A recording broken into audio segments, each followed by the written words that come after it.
Good morning mga kababayan ko sa Pilipinas at dito sa Hawaii. Okay. Ngayon, walang pasok kaya hindi ako nagde-drive. Nandito ako sa bahay namin ngayon. So, free tayo na pag-uusapan yung mga bagay-bagay na nangyayari kay Kibuloy. So, sa pag-aano ko sa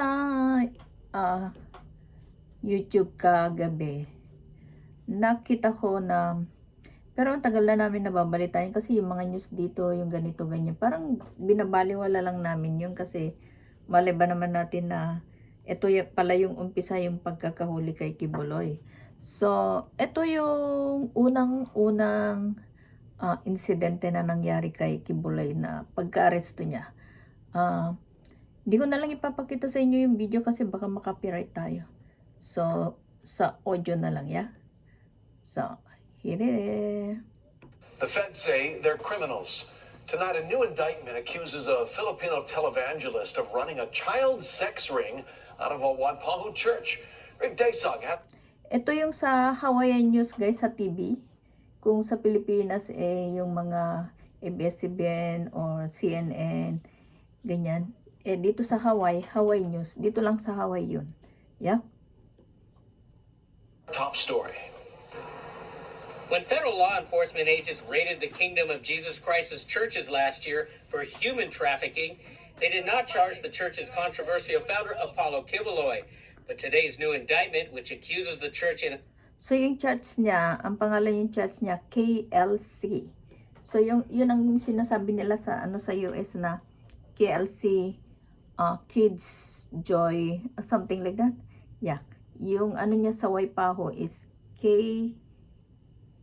KLC Church of Christ. Sige, tuloy natin.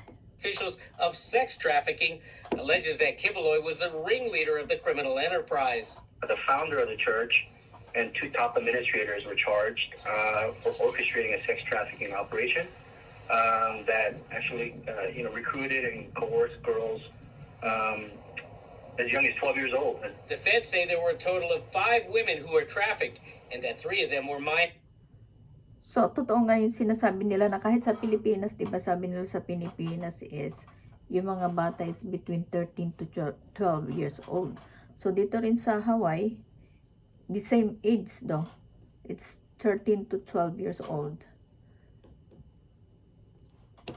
Attorney Victor Baki represented one of those victims. She was sexually abused. She was forced into labor. She was physically abused. And then when she reported it, they retaliated against her. The feds also say that the church forced young members to work long hours in the hot streets, soliciting donations for a bogus charity. But the funds were actually used to fund church operations and just very lavish lifestyles of the leaders. Naway nakikinig po kayo ngayon. Kibuloy has previously denied the sex trafficking charges, and his attorney says the new case is based on witness testimony that's untrue. We have the documents. We have the audit.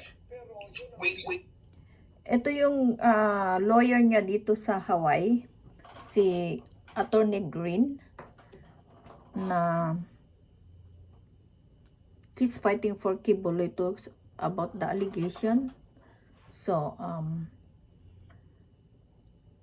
hanggang kailan nila ipagtatanggol si Kibuloy kahit na alam na nila na may mga hindi lang alleged pero talagang totoong biktima niya ng mga bata. Tsaka isipin na lang natin na what do you feel if you're Pastor Kibuloy and you molesting some kids on that age? And while you forcing them to do your thing and they screaming and asking for your mercy, ano na lang kayang puso ang meron kay Kibuloy? Yung, alam ko yung, siguro yung niya, yung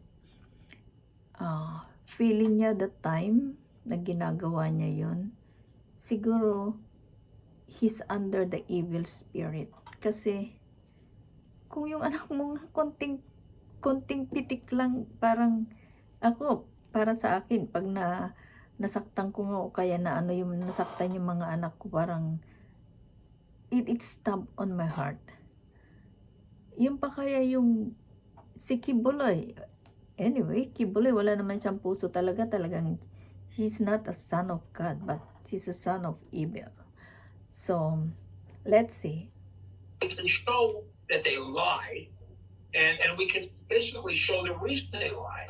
The new indictment also alleges that the local manager for the church helped solicit women to have sex with Kibuloy, then ordered them not to talk about it.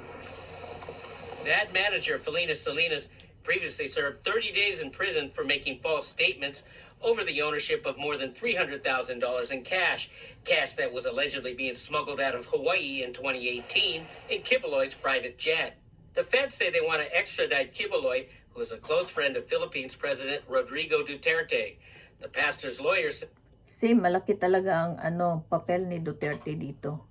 Kasi saka siya namayag pag na ganyan, naging famous siya nung time ni Duterte. So kahit anong kaso meron siya, walang kalaban-laban yung mga taong nag-akusa sa kanya kasi si Duterte lagi niyang nilalaban.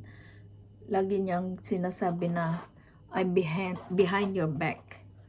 So paano nila malalabanan ng isang tao na siya nga ang pinaka most powerful people in the Philippines that time. So you cannot fight for Kibuloy. That's not going to happen. I don't know if the president of the Philippines will go along with it. Rick Desog, Hawaii News Now. See? There's always a fresh So California. talagang hindi mo maaalis sa isip mo na yung nangyari kay Kibuloy, kung paano siya naging tuso sa time na yun ay dahil kay Duterte. Kasi si Duterte at that time, he is a president. So, kung presidente ka, tingnan nyo yung mga EJK, di ba? Utos daw ni Duterte. Kaya we're so lucky guys na meron kayong Bongbong Marcos na presidente this time. At I'm so lucky also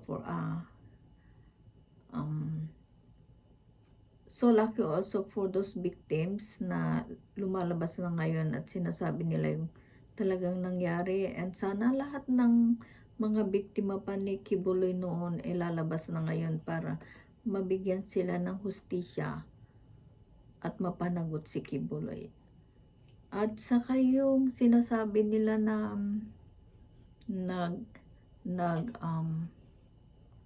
nagde-demand siya ng aircon tsaka kudson. No, that is not right. Kasi pag nasa kulungan ka na, talagang nasa kulungan ka, doon ka na magsasuffer sa mga ginawa mong masama. Tapos bibigyan ka pa ng VIP treatment na bibigyan ka ng aircon. Ay, yung iba nga walang aircon. Lumalabas lang sila. Yun ang nakikita ko ng mga prisoner. Pero pagdating kay Kibuloy, nagde-demand siya ng aircon. Bakit? Sino ba si Kibuloy? Rapist nga siya eh. Tapos bibigyan mo ng aircon. Sa panahon ni Duterte, pwede pa. Pero sa panahon ni Marcos ngayon, I doubt it, nagagawin nila yun, yung demand niya na aircon.